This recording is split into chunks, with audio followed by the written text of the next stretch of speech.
어서 오세요. 시사 전문 바리스타들이 엄선한 뉴스만 다루는 이곳은 시선 집중 시사 카페입니다.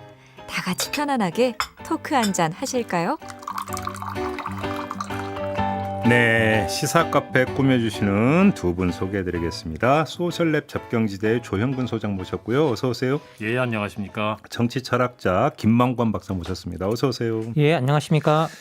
네, 오늘 그러니까 제가 또 발제를 하도록 하겠습니다. 두 멘트를 소개해드릴 텐데요. 이재용 삼성전자 부회장이 가석방 되던 날 청와대에서 입장이 나왔습니다. 국익을 위한 선택으로 받아들인다라고 했습니다. 가석방에 대해서.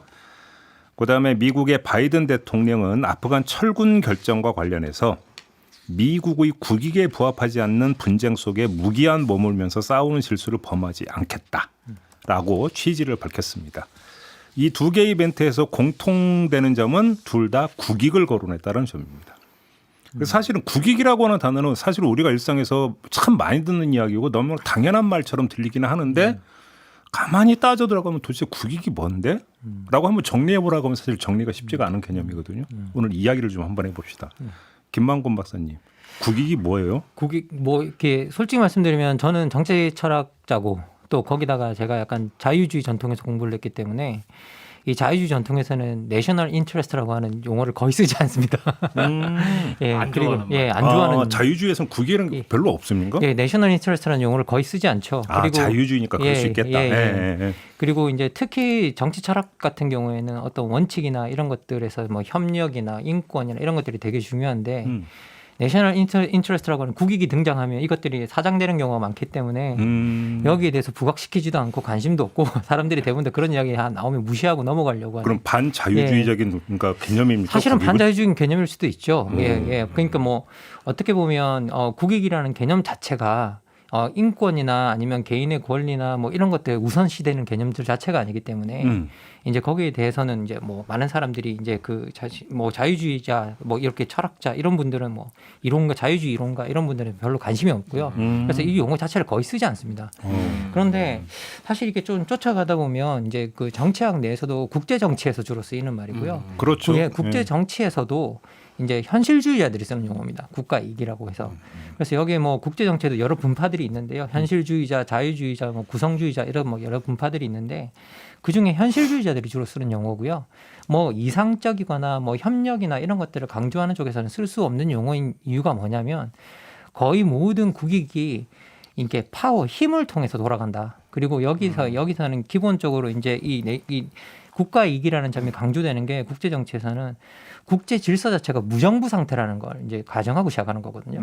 그렇죠, 예. 그렇죠. 예. 힘밖에 없다. 그렇죠. 예. 이 무정부 상태, 이 왜 무정부 상태라 그러냐면 우리 국내 정부 같은 경우에는 뭐가 잘못되고 질서가 어지러지면 그거를 정리할 수 있는 제3의 권위가 확실히 서 있잖아요. 그런데 국제 질서는 그럴 수가 없다는 거예요. 사실 생각해보면 우리 유엔이 있지 않느냐 그러는데 미국 마음대로 하면 뭐 어떡할 거예요 우리가. 유엔도 어떻게 못하는 경우가 많잖아요. 그러니까 확고한 그런 권위가 없는 상태는 사실상 무정부 상태라고 보고 그런 무정부 상태에서는 어떤 국가 이익을 정의할 수 있는 게 도덕적 원칙도 아니고 이상도 아니고 뭐도 아닌 그 국가가 가지고 있는 힘이라고 생각하는 거거든요. 권력이다. 그래서 파워라고 생각을 하는 경우인데 그래서 모든 국가의 이익은 권력의 관점에서 규정이 되고 그리고 이제 뭐 모든 권력은 힘의 관점에서 규정이 된다고 한스 모겐서우라고 하는 아주 유명한 이 현실주의자가 이제 사실은 어떻게 보면 현실주의를 열었던 사람이죠. 그래서 이제 국제 정치학 분야 자체를 열었던 사람이라고 해도 뭐 과언이 아닌데요. 이분이 그렇게 이야기를 했었고 그래서 기본적으로는 힘이 아주 중요한 요소가 되고 그리고 무정부 상태에서 국가의 목적 자체는 생존이고 그러면 생존하려면 힘이 있어야 되고 그리고 더 나가서 이분은 뭐라고 이야기하냐면 이게 국익이라는 건 맥락과 상황에 따라 다르게 정의될 수 있다는 거예요. 맥락과 상황에 따라. 그때 달라요, 그러니까. 그런데 이제 뭐 이 이후에 온 학자들은 안보에 집중이 된다. 모든 국가들은 다 안보라는 고정값을 갖고 있다라고 해서 뭘 해도 안보가 중심이고 그 사이에 주변부를 맴돌 뿐이다. 라고 이제 이야기를 했었는데 이게 이제 후대에 다시 신고전적 현실주의자들이라고 해서 한스 모겐소를 사실상 물려받았던 사람들이 다시 재반박을 하거든요. 어떤 국가는 안보가 아니라 경제적 번영, 뭐 국가적 명예 이게 더 중요할 수도 있다. 이렇게 되면 그래서 반박이 됐었어요. 그래서 이제 어떻게 보면 이제 모겐소가 말하는 말하는 바에 따르면 그럼 상황과 맥락에 따라 국가 이익이라는 게 다 다르게 정의될 수가 있는데 그러면 그 상황과 맥락에 따라서 어떤 다른 맥락에서 그 국가 이익을 정의할 수 있는 건 결국 그 국가가 가지고 있는 힘밖에 없다는 거죠. 힘이 있어야 정의할 수 있다는 거죠. 그거 국가 이익을 새롭게. 왜냐하면 예. 이제 국익을 추구해서 관철시킬 수 있는 힘이 있어야만 되는 된다는 거죠. 거죠. 근데 예. 여기서 잠깐만. 그러면 일단 중간 정리라면 현실주의자, 현실주의 입장에서 국익이라고 하는 개념은 국가와 국가와의 관계에서 성립되는 개념. 국가 간의 관계에서 성립되는 개념이고 그러면 이제 그 구성물이라고 하는 것은 이제 그 국가의 안보가 되든 아니면 경제적 이익이 되든 그잖아요. 이런 것으로 이해를 하면 되는 거죠. 그런데 이재용 가석방은 그럼 왜 나와요? 여기서 국익이 왜 나와요? 사실상은 이게 정말 적합하게 쓰인 용어인가 뭐 이제 생각해 볼 수 있고요. 이게 정말 국익 이재용 가석방은 이게 국익에 관해서 쓰일 수 있는 용어인가? 만약에 이걸 우리의 그 안보 문제라고 생각을 한다고, 시큐리티 문제라고 생각을 한다면 이게 어떤 것과 달려 있냐면 지금 현재 백신 뭐 같은 것들 이야기를 좀 할 수 있잖아요. 그런데 뭐 우리가 지금 이재용 가석방이 되고 난 다음에 여기서 백신 그 구해오는 데서 역할을 좀 해줬으면 좋겠다라는 식의 이야기를 만약에 했는데 그런 것들이 어떻게 보면 이런 전염병 사태를 팬데믹 사태를 일종의 준재난 상태로 보고 준전시 상태로 보고 이제 그렇게 정의를 했다고 한다면 혹시라도 가능한 그러면 이야기는 아닌가. 한번 질문을 더 드려보면 뭐 이제 그다음에 박범계 장관이 한 말도 있으니까 이제 경제를 강조를 했잖아요. 그러면 이재용 그 부회장이 나와서 경영 활동에 전념을 하고 그래서 삼성전자가 다시 그러니까 일정하게 경영 성과를 더 내고 그러면 대한민국 경제에 그것이 긍정적인 영향을 미치면 결과적으로 국익 신장에 도움이 되는 거 아니에요? 이런 논리잖아요. 이 논리는 어떻게 평가를 해야 되는 겁니까? 뭐 저는 전통적인 국제 정치학에서는 전혀 고려감은 아닌 것 같고요. 저게 뭔 소리야 이렇게 되는 겁니까? 그거는 뭐 그런 건 아닌 것 같고요. 만약에 뭐 경제적 번영이다 만약에 그 뭐 목적 자체가 그런 거라면 또 뭐 연결되는 지점이 있을 것 같은데 그것이 국가 간의 관계 속에서 어떻게 규정되는가는 그럼 국가 간의 관계에서의 경제적 번영이라는 것도 저 나라 가니까 예를 들어서 광물이 되게 많아. 그죠? 광물이 많아서 딱 잡으면 우리한테 되게 도움이 될 것 같아. 이럴 때 쓰는 개념이라는 거죠. 경제라는 개념도. 그래서 기본적으로는 우리가 뭐 어떻게 보면 여러 가지 이제 이야기를 하는데 그 관계도 이제 뭐 경제적 번영이다 뭐 이런 관계도 다른 국가 간의 경쟁 관계에서 나와야 되는 거고요. 이게 뭐 그냥 단순히 이 사람 석방 우리 그냥 좋아져 뭐 다른 것과 상관없이 이거는 사실은 어떻게 보면 그 내셔널 인터레스트라고 하는 국익이라는 개념과 전통적으로 학문 자체에서 쓰는 것과는 전혀 별로 상관이 없을 수 있다는 거죠. 아무튼 이제 정리하면 국익이라는 개념은 대외적 개념이지 대내적 개념은 아니다. 원래는 대외적 개념이죠. 그러면 너무 남용되고 있는 측면이 있다고 봐야 되는 거겠네. 용어 자체는 상당히 남용되고 있다라는 생각이 들고요. 그리고 국익 이야기할 때 이제 뭐 많은 분들이 또 그런 이야기를 하세요. 실제로 국제 정치 하시는 분들도 야 자유주의자들이 나와서 국익 이야기하는 때가 있다고. 그거는 정신 나가는 사람이라고 그렇게 이야기를 하거든요. 실제로 나는 자유주의자다 하면서 나와가지고 국익 이야기를 한다고. 그래서 실제 국제 정치 하시는 분들이 그렇게 이야기해요. 그러면서 그건 정말 용어 자체를 잘못 쓰고 있는 거다. 내가 국가 간의 협력을 믿는다거나 아니면 뭐 유엔 질서를 믿는다거나 이런 사람이 나와서 내셔널 인터레스트를 이야기하기 시작하면 사실은 국가 간의 협력 구조 자체를 무너뜨리는 거잖아요. 그게 알고 보면. 그렇기 때문에 그게 적합한 용어 사용은 아니거든요. 그래서 학자들이 그런 용어를 쓰는 경우도 가끔씩 본다고 그러시면서 그 부분에 대해서 비판하시는 분들도 계시죠. 그럼 여기서 약간 격가지로 빠졌고 국익이란 개념에는 정의란 개념은 성립이 안 되는 거겠네요. 왜냐하면 무정부 상태니까요. 국익에는 사실은 정의는 있을 수가 없죠. 그러면 예를 들어서 그러니까 히틀러 같은 경우도 국익을 추구한 행위로 그러니까 그 개념만 놓고 뭐 이렇게 이해될 수 있는 겁니까? 그거는 이제 뭐 이렇게 얼마나 올바른지 모르겠는데요. 한스 모겐소 같은 경우에는 이게 힘이 이제 국익을 정의하긴 하는데 그렇다고 해서 국익이 반드시 도덕과 결별할 이유는 없다. 그래요? 도덕과 결별할 이유는 없다라고 이제 그렇게 명확하게 또 이야기하고 있고요. 그러면서 또 뭐라고 이야기하냐면 근데 문제는 뭐냐면 정치 현실을 무시한 도덕 원칙을 가지고 와서 뭘 하자는 사람들이 있다는 거예요. 그게 문제라는 거예요. 그러니까 뭐 도덕 원칙이 있다고 할지라도 정치 현실에서 기인을 해야 되는데 그 정치 현실은 싸그리 무시하고 이게 옳기 때문에 해야 된다라고 하는 건 말이 안 된다고 이야기했던 거죠. 한스 모겐스 얘기는 간단히 이거네요. 적당히. 사실은 이제 한스 모겐스 같은 경우에는 제가 이제 들어오기 전에도 이게 또 조용근 소장님께 말씀을 드렸었는데 이게 한수목연설을 너무 간단하게 이야기하는 사람이 상당히 많은데 이게 힘이 모든 게 다야라고 이렇게 말하는 사람이 많은데 그것보다는 목연설은 훨씬 복잡한 사람이었고요. 그리고 실제로 한수목연서의 인생을 돌이켜 본다고 해도 한수목연서 같은 경우에는 베트남 전쟁에 반대했었고, 예, 뭐 베트남 전쟁에 반대, 빨리 종식시켜야 된다고 이야기했었고, 또 그걸 물려받았던 키신저 같은 사람들이 대탕트 만들었었고, 그렇기 때문에 근본적으로 이런 모든 국제 정치에서 국가 이익 자체가 평화적인 것들 그런 것들과 결합이 된다고 늘 생각을 했었어요. 그렇죠. 그럴 수 있죠. 논리상 뭐냐면 어차피 베트남은 수렁이었으니까 거기서 발을 빼는 게 미국의 국익에 부합된다. 예, 그런 쓸데없는데 뭔가를 투자하고 뭐 이렇게 사실은 어떻게 보면 되게 이게 모겐소의 눈에는 이게 베트남 전쟁 같은 경우는 그냥 이데올로기 싸움이었던 거예요.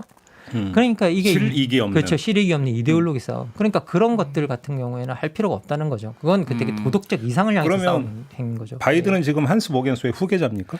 사실상 제가 들어올 때도 그렇게 말씀을 좀 드렸었어요. 왜냐하면 이 모겐소가 되게 또 탁월한 게 뭐냐면 모겐소는 국익을 정하는 데 있어서 국가 지도자의 역할을 되게 중요하게 생각했었거든요.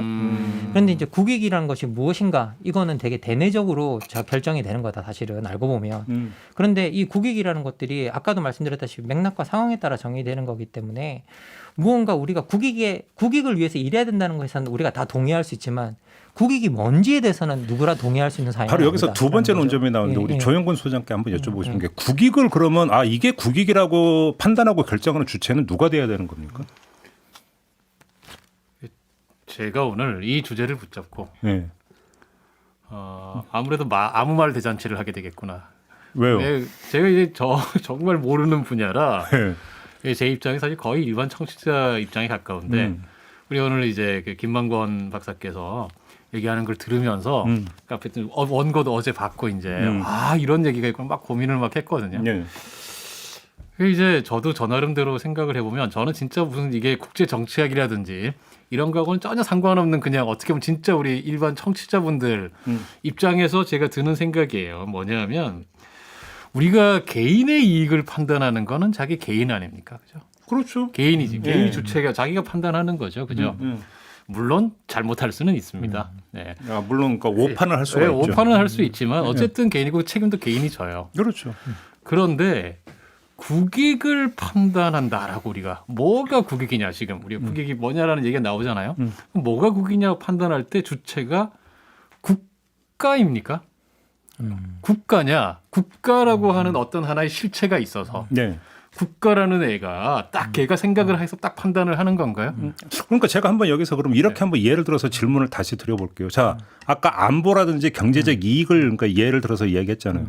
그러면 안보 행위와 관련해서는 뭐 예를 들어서 전쟁 선포가 되든 뭐 동맹을 맺든 뭐가 되는 것은 국회의 비준 사항, 그러니까 국회의 어떤 동의를 거쳐야 되는 사항이죠. 그다음에 경제적 이익이라는 것도 어떤 한 기업의 상거래가 아니라 국가 차원에서 벌여서 자유무역 협정을 맺는다든지 이런 같은 경우 다 국회를 거쳐가잖아요. 네. 그러면 결국은 그 결정 주체는 국회다. 이렇게 이해하면 안 되는 건가요? 어떻게 보십니까? 아니 이제 결정 주체가 국회다. 예를 들면 이번에 가석방이 국회가 결정한 건 아니죠. 아니 그러니까 이 정권 빼고 지금 대외적인 측면에서 대외적인 측면에서 아마도 우리가 조약이라든지 전쟁 기타든지 이런 것들은 전부 다 국회가 결정을 해야 되는 거죠. 예. 근데 그렇게 따지면은 그런 거는 다 그냥 국회가 결정한 거니까 민주적 정통성을 갖고 있고 아무 문제 없다.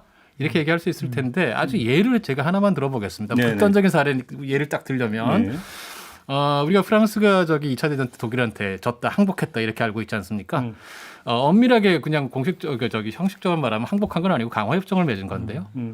그 강화협정이 이제 드골은 탈출하고 그렇죠. 남아있던 패탱 원소가 패탱이 이제 부수상으로 있다가 수상이 되면서 정부를 만들어서 그 정부가 협상을 해서 협정을 맺고 그걸 국회에서 통과시켰어요. 네.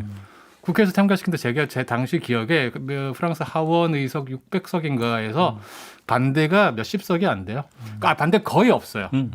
거의 만장일치. 제가 정확한 숫자는 기억 안 나지만 굉장히 높은 압도적인 지지로 통과가 됐습니다. 그럼 이게 민주적 정통성이 전혀 문제가 없으니까. 그리고 그렇게 해서 성립된 비시정부가 했던 일들은 민주적으로 아무 문제 없이 국익에 충실했던 정부냐.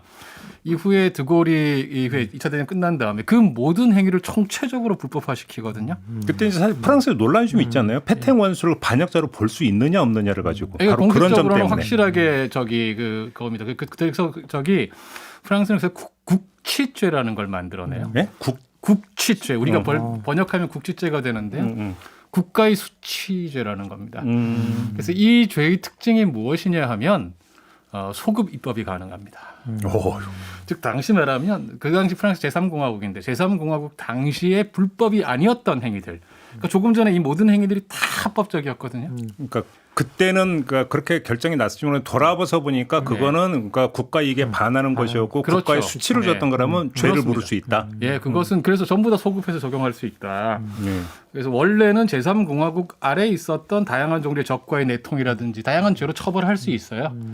그럼에도 불구하고 국치죄라는 걸 따로 만들어냅니다. 전제 총체적으로 부정해버리기 위해서. 야 여기서 그럼 중요한 논점인 게 그때의 어떤 그 판단했던 국익과 네. 후세가 판단했던 국익이 다를 수 있다는 걸 전제하는 그렇죠. 거고. 예. 그럼 여기서 국익이라는 것도 정답이 없다는 얘기로 가는 거잖아요. 그 얘기는. 그래서 저는 제가 생각할 때 이것은 예를 들면 수학 문제에서 1 더하기 1은 2다. 이런 식의 정답은 있을 수가 없습니다. 역사적 정답이라고 하는 것은 그럼 이것을 단순히 우리가 힘의 결과냐. 그 힘센 놈이 이긴 거냐. 우리가 이렇게 말할 수도 없습니다. 진실은 제가 생각하는 1 더하기 1과 힘 사이 중간쯤에 어디에 있을 텐데 그럼에도 불구하고 중요한 사실은 우리가 그것들에 대한 어떤 그것이 과연 저희는 정말 좀 쓰기 쉽지 않은 얘기지만 보편적인 어떤 도덕 혹은 윤리라고 하는 것의 관점에서 평가할 필요가 있다라는 거죠. 윤리적 관점 평가를 해야 된다. 그렇습니다. 그거 없이 이런 얘기를 할 수가 없습니다. 우리가 그냥 민주적인 형식적 정당성으로만 얘기하면 잘 아시다시피 히틀러 나치도 합법적으로 집권했습니다. 그러니까 그래서 아까 그 질문을. 네, 그다음에 수권법 해가지고는 그다음 그 총통제 만들고 이 모든 과정이 형식적으로는 다 합법적입니다. 그래서 헌법재판소까지 만들게 된 거 아니에요? 나중에 그런 거 막기 위해서. 네, 그래서 저희가 그런 형식적 합법성 가지고 국회 통과했으니까 이건 국익에 합의했던 것이고 문제 없다라는 식으로 말할 수 없습니다. 그럼 여기에는 지금 더 추가되는 국익을 판단하는 주체는 누구냐를 넘어서 국익에 그러면 판단하는 기준은 뭐냐까지 가는 거잖아요. 이 얘기는 그렇죠. 지금. 뭐 상당히 이제 그 논란이 될 수 있는데요. 이제 기본적으로 이제 다시 뭐 아까 제가 모겐수가 좀 대단한 사람이었다라고 제가 그 느끼는 점을 제가 말씀을 드렸는데 그 이유는 뭐냐면 이 모겐수 자체가 뭐라고 이야기하냐면 국익을 사회적 다수들이 가지는 의견과 착각하면 안 된다고 이야기를 하거든요. 또 예. 그런 얘기를. 예, 예. 사회적 다수가 그 의견을 가진다고 해서 그게 국익도 아니다. 예. 그리고 더 나가서 이게 어떻게 보면 항상 사회 내에서는 특히 다원적 사회일수록 자기의 사적 이익을 공적 이익으로 포장하는 사람들이 너무 많다는 거예요. 그래서 항상 그것을 공적 이익으로 포장해서 내밀면서 그것이 국익이라고 이야기하고 있는데 막 설득되는데요. 예, 그러니까 그런 것들을 구분해내는 일이 되게 중요하다 그래요. 그런 것들을 구분해내는 어떻게 일이. 구분합니까? 예, 그런데 그래서 이게 한수 보건소가 계속 강조하는 게 정치 지도자의 역할이에요. 예. 아까도 제가 정치 지도자 이야기를 이렇게 말씀드렸는데 그런 것들이 함부로 안 된다는 거예요. 정치 지도자가 주도적으로 여기서는 여론을 쫓아가지 말라 그러거든요. 여론을 쫓아가는 게 아니라 정치 지도자가 어느 정도 여론을 선도할 수 있는 능력을 가지고 있어야 된다라고 이야기를 하는데 그러면서 국익이 무엇인가에 관해서 치열하게 다원적 사회이기 때문에 논쟁하고 그 국익이 무엇인가를 확정하고 국익을 어떻게 얻어낼 것인가에 대한 과정, 그 사회적 합의 과정이 분명히 있어야 된다. 잠깐만. 그런데 여기서 정치 지도자라고 하면 딱 떠오르는 그 어떤 그 최고 그러니까 리더 한 명 이렇게 연상되기 쉬운데. 느낌이 맞아요. 사실은 최고 그 미국식 이 사람 미국 학자였고 미국식 지도에서는 대통령 역할이 상당히 중요하기 때문에 기본적으로는 그 역할을 하고 있는 거죠. 그런데 여기서 보면 이제 그러니까 이번에 바이든이 되게 모겐수적처럼 보였다고 제가 이야기했던 건 뭐였냐면 바이든 같은 경우에는 철군을 하면서 명확하게 미국의 국가 이익이 뭔가를 국민들에 설명을 했어요. 바이든은 뭐라고 이야기하냐? 내셔널 인셔런스라는 용어를 딱 쓰면서 국가 이익이라는 용어를 쓰면서 미국의 국가 이익은 아프간에서의 국가 이익은 새로운 정부를 수립하거나 이런 데 있지 않다. 테러 조직을 제거하고 테러 위협을 제거하는 데 있다. 원래 애당초 명분도 그거였으니까. 명분도 그거였고. 그리고 두 번째는 뭐냐? 근본적으로 우리가 더 넓은 차원에서 국가 이익을 본다면 우리의 국가 이익은 아프간에 있지 않고 중국과의 경쟁에 있다. 그렇기 때문에 지금 현재 아프간에 분산된 이렇게 우리가 국력을 분산할 게 아니라 힘을 분산할 게 아니라 여기 중국과의 그 이제 뭐 경쟁적으로 힘을 모아서 이제 이거 하는 것들이 우리한테 훨씬 더 경쟁이 된다. 그리고 도움이 된다. 국가에 이익에 도움이 된다. 그리고 더 나가서 지금 아프간 상황에 대해서 많은 사람들이 지금 일어나고 있는 일들을 보면서 미국 봐라. 지금 네가 이러니까 이런 일들이 일어나고 있다고 이야기하는데 이건 국가 이익 차원에서 설명을 한다면 이 철군이 이런 철군 상황에서 아프간에서 일어나고 있는 상황은 몇 년 전에도 똑같이 일어났을 거고 몇 년 후에도 똑같이 일어난다. 왜냐? 지금 아프간의 지도자들과 아프간의 중요한 세력들이 싸울 의지가 없다는 거예요. 탈레반들과 맞서서. 그렇죠. 예, 싸울 의지 자체가 없다. 그래서 우리가 무기는 줄 수 있어도 의지는 못 준다. 그러면서 지금 현재 계속 아프간에서 뭔가 우리가 하고 있는 게 밑빠진 독에 물 붓기라는 걸 명확하게 규정을 하면서 사람들에게 여기서 우리한테 얻어올 수 있는 게 없다라는 걸 무조건 알리고 진짜 국익을 취해야 될 곳을 알려줌으로써 여기 철군의 정당성을 강화시키면서 여기에 자기가 있는 정책을 정치 지도자 적극적으로 홍보하고 나섰거든요. 예. 목연서는 이걸 해야 된다 그래요. 정치 지도자가 전면에 나서서 뭔가 중요한 말이죠. 부분이 있었을 때는. 의문이 이야기를 듣다 보니까 의문이 생겼는데 이게 지금 저희가 이제 오늘 잡아놓은 게 하나는 미국 사례, 하나는 우리 한국 사례 이렇게 해가지고 하나 또 국제적인 게 또 하나는 뭐 대내적인 거 이런 거 하지 않았습니까? 근데 제가 볼 때 미국 사례는 가장 기본적인 기준 사례가 되긴 할 것 같은데 사실은 한국 입장에서 보면 차라리 미국보다는 미국 얘기 나온 게 하나 더 덧붙여서 독일을 좀 생각해 보면 어떻겠냐는 생각이 들거든요. 독일 뭐요? 한국에서 제가 생각을 해보면 국익이라는 얘기가 맨날 나올 때 가만히 보면 사실은 미국과의 관계일 때가 많습니다. 이번에도 아프간 이렇게 되고 나니까 아프간에서도 철군할 수 있는데 우리도 잘못하면 미국에 버려질 수 있어 막 이런 식의 보도 나오고 있지 않습니까? 한국의 보수파는 한미 동맹을 추구하는 것 자체가 국익의 국익이라고 그리고 보는 제 생각에 그 이전에 가장 국익 논란이 뜨거웠던 게 한미 FTA 그다음에 또 그거 이라크 파병 때. 예. 그렇죠. 국익이라는 게 아마 우리 전 국민적 차원에서 그렇게 크게 공론화되었을 때가 아마 그 전에도 후에도 없었던 것 같아요. 근데 생각을 해보면 독일이라는 나라가 한국하고 유럽에서 가만히 보면 되게 유사한 점이 많은 게 특히 이런 측면에서 프랑스는 미국하고 별도로 독자 외교를 펼치는 나라고 영국은 미국과 그야말로 찰떡 동맹이고 근데 독일이라는 나라는 어떻게 보면은 사실은 미군이 여전히 주둔하고 있잖아요. 2차 대내 패전국이고 미국의 자장 밖을 도저히 벗어날 수 없는 나라 아닙니까? 그런데 제가 이게 정말 과문해서 제가 이런 말을 어떻게 보면 여쭤보는 건데 제가 독일이 무슨 외교를 하는데 국익을 앞세워서 어떻게 했다. 예, 미국과 이 관계에서 우리가 어쩔 수 없이 우린 정말 싫지만 국익 때문에 어쩔 수 없다 이런 얘기 잘 못 들었던 것 같아요. 이라크 파병 때도 프랑스는 납득이 가는데 독일도 파병 안 했습니다. 독일도. 관계를 보면 당시 미국의 기세를 봤을 때 독일도 당연히 갔어야만 될 것 같은데 안 했단 말이죠. 근데 당시에 예를 들면 제가 적어도 지금 기억해 보면 독일 쪽에서 파병을 안 할 때 이건 우리가 국익을 여러 가지 봤을 때 안 가는 게 국익이야. 그렇게 봤으니까 안 갔겠죠. 그러니까 그렇게 했을 수는 있겠지만 그걸 어떤 방식으로 얘기를 하냐라는 거죠. 그러니까 국익이라는 어떤 논리를 앞세우자는 논리를 거죠. 가지고 그걸 설명을 하는 것이 아니고 이 전쟁은 옳지 않다. 여러 가지 문제가 많다. 당시에 아마 제 기억에는 포지션은 공식적으로는 당연히 미국의 이 대테러 전쟁, 그다음에 특히 이라크 같은 경우는 이제 대량 살상 무기 막 이런 얘기했잖아요. 미국의 이런 입장을 지지한다. 하지만 대량 살상 무기에 대한 증거가 분명하지 않다. 계속 그렇게 얘기했어요. 아주 구체적인 걸 가지고 얘기했지 국익이 뭐가 어떻고 이런 얘기를 별로 안 했단 말이죠. 그러니까 저는 어떻게 보면 독일 같은 이 입장의 나라들이 취할 수 있는 건 오히려 그런 거 아니에요. 국익이라고 하는 방식으로 딱 얘기를 들어가는 순간 아까 말씀하셨지만 한미동맹 거부하는 거야? 당신 한미동맹 찬성이야 거부야 이런 식의 이분법 속으로 빠질 수밖에 없다는 생각이 든다는 거죠. 그렇죠. 저는 사실 이게 그 독일의 맥락적으로 보면 두 번의 세계 대전의 영향이 상당히 강했거든요. 그러면서 국가를 강조하는 경향이 얼마나 위험한가, 국가의 이익을 강조하는 게 얼마나 위험한가에 대해서 이제 독일 자체가 인식이 되게 강하고요. 그래서 독일은 지금 현재 국가와 사회 관계에서 우리는 자꾸 독일하면 국가를 떠오르지만 독일은 사회의 영향력, 국가와 사회 관계에서 사회 영향력이 국가보다 뭐 어떻게 보면 진하게 나타나고 있고요. 그리고 지금 방역 문제도 사실 마찬가지거든요. 방역에서 보면 연방 정부나 이런 곳보다는 주정부가 더 많은 일을 하고 있고, 그리고 더 나가서 이제 거기서 시민사회의 역할이나 이런 것들이 훨씬 더 강하고, 그리고 더 결정적으로는 뭐냐면 두 번의 세계대전 속에서 되게 전쟁에 끼어들면서 되게 전 세계로부터 문제국가로 지정되었기 때문에 전쟁에 무력으로 끼어드는 일 자체를 안 하려고 그래요. 독일은 지금 현재. 예, 그렇기 때문에 그런 일 자체를 뭐 국가 이익으로 포장해서 뭔가 할 수 있는 것 자체가 없는 것 같아요. 여지 자체가 없는 것 같고, 그런 맥락에서 이제 어떻게 보면 독일은 좀 자기 나름대로의 독특한 역사적 경험 그런 것들이 여기서 상당히 많이 반영이 되어 있다는 좀 생각이 들고요.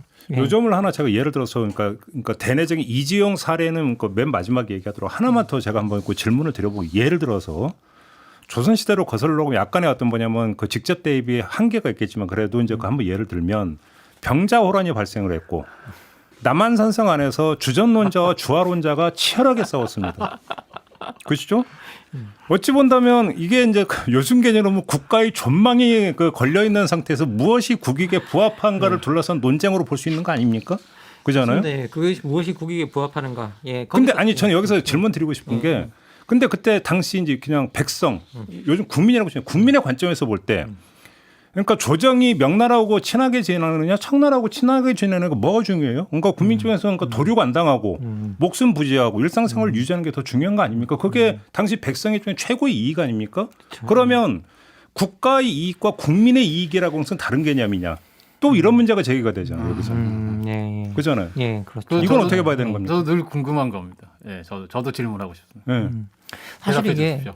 솔직히 말씀드리면 우리가 국가라고 했을 때 정치학자들 중에서도 국가에 대한 정확한 정의를 줄 수 있는 사람이 거의 없는 것 같아요. 그리고 국가를 우리는 상당히 많은 경우에 정부랑 혼동하고 맞아요. 그리고 네, 정부는 맞아요. 정권이랑 혼동하고 음. 예, 그래서 이게 되게 섞여서 쓰이고 있거든요. 음. 그리고 심지어는 우리는 국가를 이야기할 때 사회적 요소도 국가에 포함시켜서 이야기하는 경우가 많아요. 그냥 국가와 사회를 구분하지 않고 사회적 요소까지 국가에 넣어서 국가를 다 국가라고 칭하는 경우도 많고 그러다 보니까 이 국가의 실체 자체가 되게 모호하다는 이야기를 많이 하죠. 예, 국가의 실체 자체가 도대체 뭐냐. 그러니까요. 예, 여기에 대해서 그래서 근본적으로 국가의 이익이라는 거 했을 때 제가 아까도 이제 시작할 때 저희 같은 자유주의자도 별로 관심 없다고 말씀드렸잖아요. 거기에 가장 더 결정적인 더 큰 이유는 뭐냐면 도대체 국가가 뭐냐고 했을 때 네.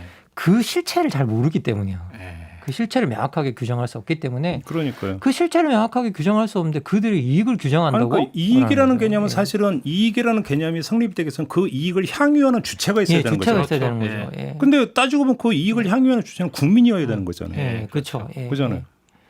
그런데 그 이익을 좀 향유하는 건 그 국가 안에 있는 구성원들이 돼야 되는데 그렇죠. 때로는 그 구성원들은 분리되어 있는데 국가 자체는 그걸 누리고 있는 것처럼 보일 때가 있거든요. 그러니까. 예, 예. 그러니까 이제 여기 생겨나는 괴리들 그리고 특히 뭐 어떻게 보면 정치 철학이라고 한다면 정치 사상과 철학의 차이는 뭐냐고 하면 정치 사상이 일종의 이데올로기라면 정치 철학은 국가를 이끌어가는 원칙에 관한 이야기거든요.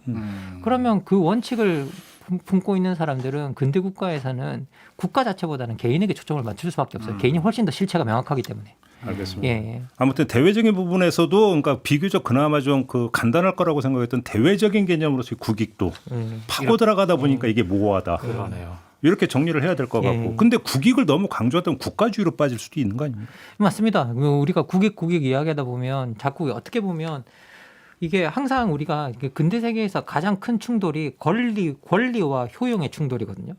그런데 이 국가의 이익이 나오기 시작하면 이게 국가의 이익이 사실상 지금 현재 알고 있는 우리 세계 이익은 다 무시하잖아요. 솔직히 말씀드리면. 근데 이익이 가장 절정의 이게 가장 고점이 뭐냐 국가의 이익이거든요. 그리고 이 국가의 이익이 나오면 반박을 못하는 경우가 되게 많아요. 예, 그리고 근데 문제는 뭐냐?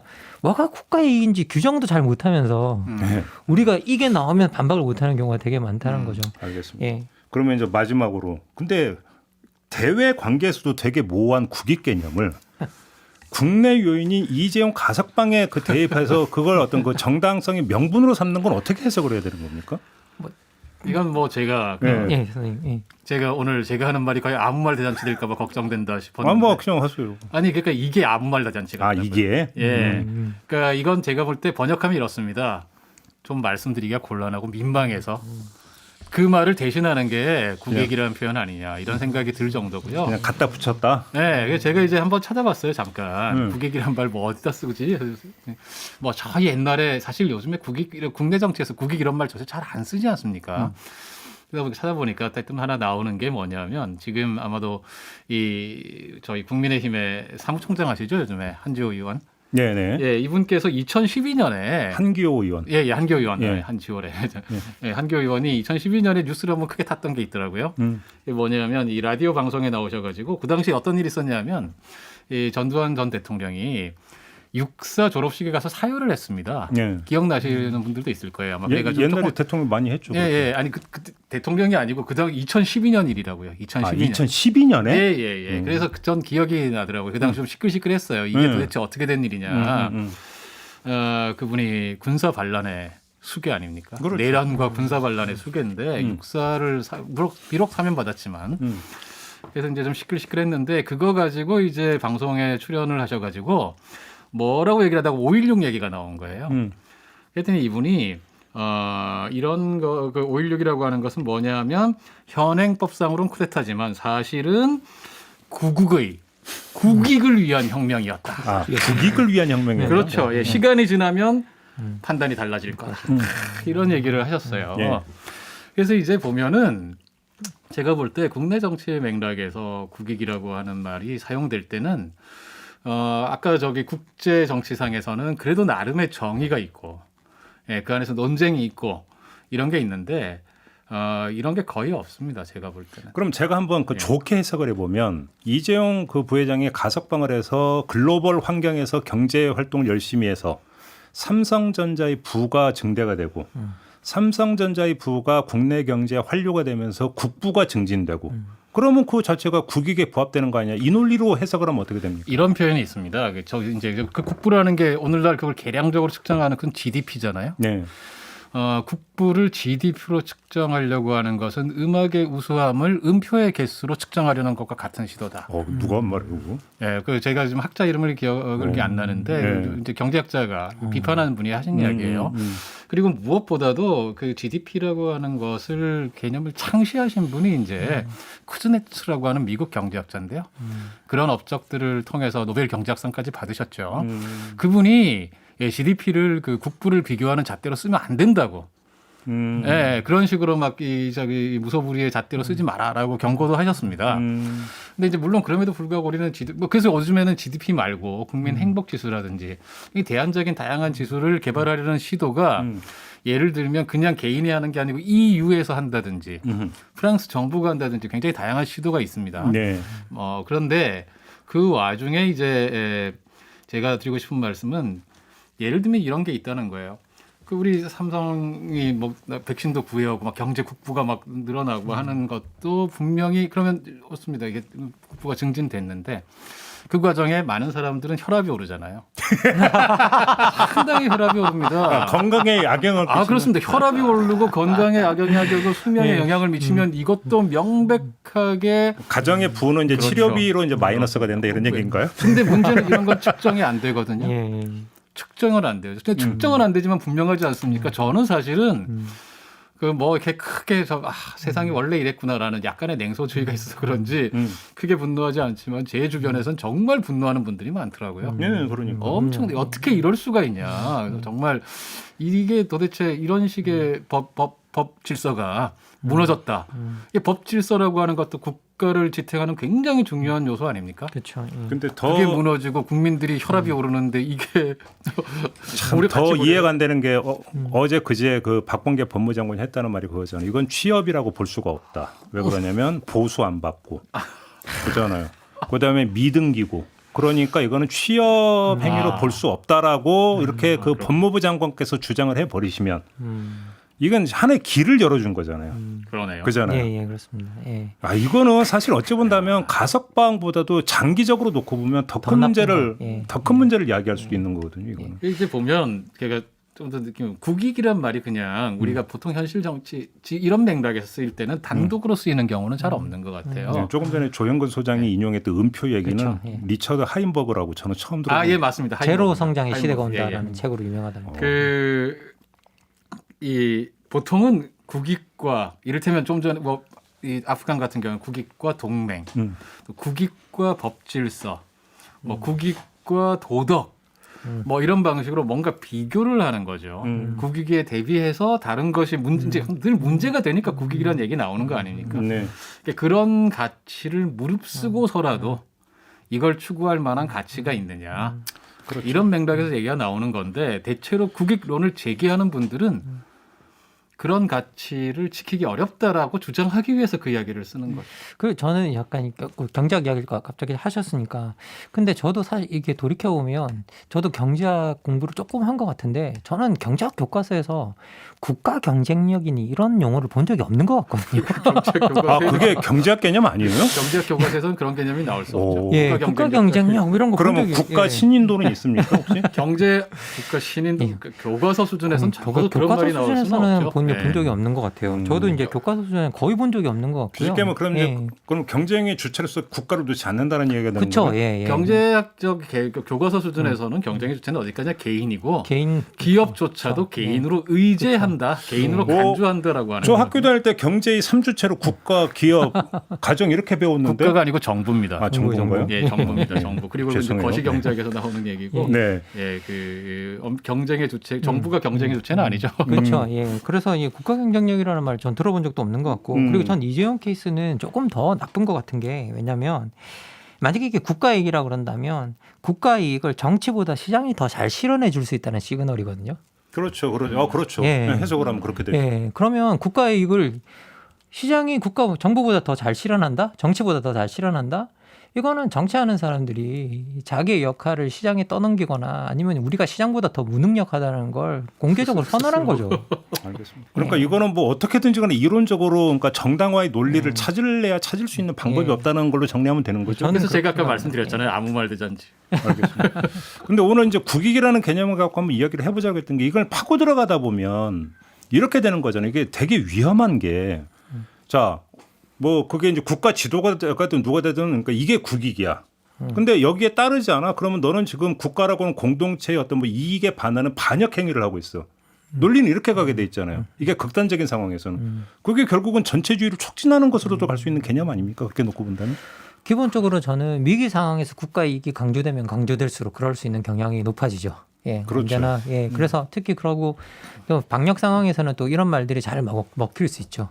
특히 안보나 이런 그런 것들이 잘 먹힐 수 있는 이런 상황에서 국가 이익을 강조하고 그리고 그것들에 반하는 그 세력들에 대해서는 잘못된 것이라고 이지매를 하거나 비판 너무 뭐 가혹하게 또 그 반대에 대해서 비판하거나 이렇게 된다면 그리고 그런 경향들이 계속 축적된다면. 정말 이게 위기 시대가 끝났을 때 그런 경향이 정말 뭐 우리가 도덕적 잣대가 명확해서 탁 이렇게 끊기듯이 끊길 수 있느냐? 저는 그렇지 않다고 생각해요. 알겠습니다. 예. 제가 한마디만 좀 예. 사례 하나 생각해 보고 싶은데요. 아마 1981년이었나요? 그 포클랜드 전쟁이라고 있지 않았습니까? 영국과 아르헨티나. 네, 영국 아르헨티나 전쟁. 당시에 포클랜드 전쟁이라고 불렀죠. 그 전쟁 당시에 이제 그 유명했던 일화 중에 하나가 BBC가 전과를 보도할 때 중립 입장에서 보도했다는 거 아닙니까? 영국 정부의 발표를 그대로 하지 않고 영국 정부의 발표에 따르면 이렇다고 한다. 그런데 우리가 볼 때는 어쩌고 저쩌고. 당시에 상당히 그 영국 정부 안에서는 그 보수적인 분들 사이에서는 매국노 아니냐 이런 얘기했었는데 BBC는 단호했습니다. 또 하나 사례가 83년이었던 걸로 기억을 하는데 당시 프랑스가 미테랑 정부 당시였대였죠. 그 반핵 운동을 하던 그린피스의 배에 프랑스 정보부 요원들이 탑승을 해가지고 폭탄을 터뜨려서 사람이 죽은 사건이 일어났습니다. 이게 미제 사건이었는데 르몽드지가 추적을 해가지고 밝혀냈어요. 프랑스 정부의 공작이었다는 걸. 그래서 난리가 났고 프랑스 정부가 당시 세계에 상당히 비난을 받았습니다. 그리고 이제 당시에 또 역시 그쪽에서도 일부 사람들은 국익을 해치는 짓을 했다. 결과적으로 그런 것들이 그 나라에는 진실을 밝힐 수 있는 사람들이 있다. 그러니까 그 비슷한 사례가 믿음을 오히려 주는 거죠. 뉴욕 타임스 보도도 그런 경우죠. 그렇죠. 베트남 전쟁 현장일 때. 그렇죠. 그러니까 이제 국방성 기밀 문서인가요? 그걸 입수해서 보도를 했을 때 이게 이제 국익을 해치는 보도다라고 했을 때 오늘 뭐 그러니까 자연스럽게 이야기가 하나 모아지는 게 이 국익이라는 개념이 갖고 있는 위험성을 그나마 견제할 수 있는 게 그게 국익이 아니라고 주장할 수 있는 자유를 보장해 주느냐 아니냐. 그렇죠. 그렇죠. 예, 맞습니다. 이게 핵심 예. 문제인 것 같아요. 예, 그렇게 놓고 본다면. 예, 그래서 치열한 논쟁이 늘 필요하다. 예, 모겐소가 계속 강조. 특히 다원적 사회일수록 국익이 뭔지를 확정하는 데서는 혼자서 확정해서는 안 된다. 그렇습니다. 사회 세력들이 치열하게 논쟁하고 알겠습니다. 그것이 뭔지를 서로 확인할 수 있는 기회가 있어야 된다. 예. 그러니까 이야기 이제 마무리 번외로 제가 조영건 소장님께 하나 여쭤보고 싶은 게 국익 말고 언제부턴가 대한민국에서 많이 쓰이는 개념이 국격이라는 개념이 많이 쓰이고 있거든요. 이건 학술적으로 나오는 개념은 아니죠. 국격이라는 개념은. 그게 최근에 사전에 들어갔다 그러더라고요. 그러니까 그래요? 2011년인가 언젠가 그게 사전에 들어갔다고. 그래요? 예, 그게 이제 사실 제대로 잘 쓰는 표현이 아니잖아요. 그러니까 풀면 국가의 품격 정도가 되는 거죠. 그렇겠죠. 뭐 국가에도 격이 있다 이럴 텐데 제가 생각해 보면 가만히 보면 두 가지 서로 다른 용법이 있는 것 같아요. 하나는 사람에게도 인격이 있지 않습니까? 그렇죠. 그것처럼 국가에도 국격이 있다. 그래서 이게 무슨 말이냐면 우리가 이때 말할 땐 저는 좋은 말일 수 있을 것 같아요. 사람이 그냥 경제적 동물이 아니야. 인격이 필요한 거 아니야. 가릴 건 가리고 뭐가 부끄러운 줄도 알고 잘못된 것도 인정할 줄 알고 이렇게 말하는 거라면 예를 들면 그래서 아까 다시 한번 독일 이야기했지만 독일이 보면 단지 경제적 동물이 아니잖아요. 예, 그런 행동들이 어떻게 보면 국제사회에서 존경받게 만들고 나라 망신이란 말이 그래서 나오는 예, 거예요. 그런 의미에서 보면 국격이란 말을 만약 그런 맥락에 쓰면 좋은 말인 것도 같아요. 예. 다시 말하면 이때 국격은 국익론의 반대죠. 그런데 그게 아니고 나라 사이에도 사실 알고 보면 격이 있는 거야. 그런 어떤 뜻으로 나라는 쓴다? 격이 높고 어떤 나라는 격이 낮은 거야. 저는 솔직히 말하면 서열이라고 표현하고 싶습니다. 그러니까 서열이죠, 서열. 그래서 우리나라가 국격이 높아져야 돼. 우리가 어디 나가면은 딱 가가지고 앞자리 서야 되고 말이야. 막 이런 식의 생각들 있잖아요. 그 말씀이 맞는 게 국격 주장하는 사람들은 지금 대한민국의 그 경제 규모가 교육 규모 세계 몇 위고 뭐 하는데 뭐. 이런 식으로 따라붙잖아요. 그런 그러니까요. 그래서 이제 되게 묘하게 섞여 있는데 저는 두 번째 쪽으로 이야기되는 거라면 저는 별로 바람직하지 않은 것 같고 국격 이야기가 나올 때 제가 제 기억이 맞다면 이게 우리가 원조 받는 나라에서 원조 주는 나라로 시작돼 원조 주는 나라가 됐다라는 식의 이야기가 나오면서 국격이라는 말들이 나오기 시작했었거든요. 예. 제 기억이 맞다면 정확한지는 모르겠지만 근데 만약에 그런 것들과 연결된 국격이라고 한다면 이건 명백하게 서열의 문제죠. 그렇게 해석을 해야 되는 예. 거니까. 아무튼 그래도 이제 국제사회에서 국가 이미지도 있고 하니까 그건 좀 우리가 이제 갖고 와야 된다는 차원, 그래 소박한 차원이라면 그거는 그냥 봐줄 수 있는 개념이에요. 뭐 그냥 써도 제가 쓰는 거 반대해봐야 아무 소용도 없겠지만 계속 괜찮을 것도 같은데 그러지 않은 경우가 많은 것 같아요. 네. 저는 개인적으로는 이게 별로 마음에 안 드는 용어입니다. 저도 별로 마음에 안 들어요. 제가 다시 말씀드리지만 국가를 중심으로 하는 용어를 별로 안 좋아하는 것 같아요. 국가를 너무 자유주의자. 예. 자유로운 분입니다. 자유로운 용어. 알겠습니다. 저 오늘 국익이라는 이야기를 했는데 이제 하다 보면 우리가 이제 종종 이제 발견하게 되죠. 너무나 당연하게 여겼던 개념이나 현상조차도 한번 다시 곱씹어 보니까 이건 좀 복잡하다 이런 경우가 있는데 국익이라는 개념도 좀 그런 개념이다. 이렇게 좀 정리를 좀 해야 될 것 같습니다. 자, 이렇게 오늘 시사카페 마무리하죠. 조형근 소장, 김만권 박사 두 분과 함께했고요. 물러가고 저는 다음 주 월요일에 다시 인사드리겠습니다. 고맙습니다. 예, 고맙습니다. 감사합니다. I love coffee, I love tea, I love the Java Jive and